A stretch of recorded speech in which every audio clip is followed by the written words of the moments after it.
Қайырлы күн баршаңызға. Бүгін осындай өте дәмді әрі жеңіл тағам түрін голубцы дайындаймыз.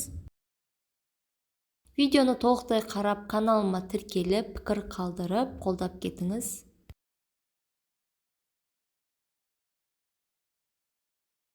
Алдымен пиязымызды 4 бөлшектетіп, майдалап турап аламыз.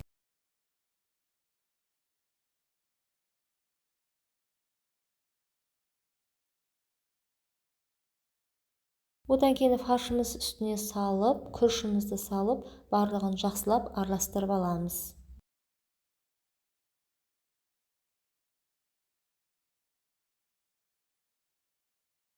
Қызып тұрған майымызға пиязымызды қуырып аламыз.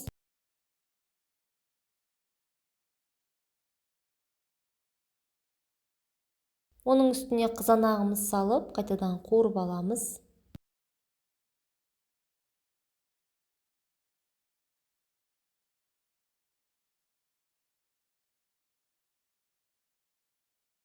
Картошкамызды салып аламыз. Үстіне суымызды құйып, бір қайнатып аламыз.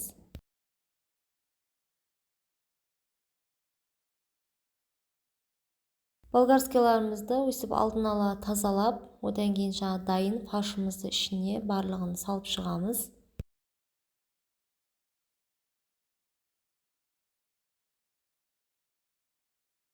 Қайнап тұрған сорпамызға осылай барлығын салып аламыз. Бетін жауып, асты баяу отта 40-45 минут пісіріп аламыз.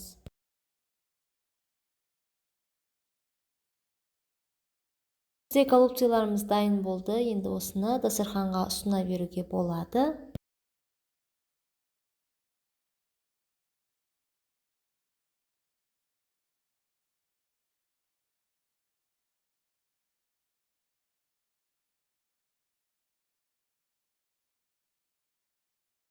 Рецептін насар жасап көріңіздер, көңілдеріңізден шығады деген ойдамын.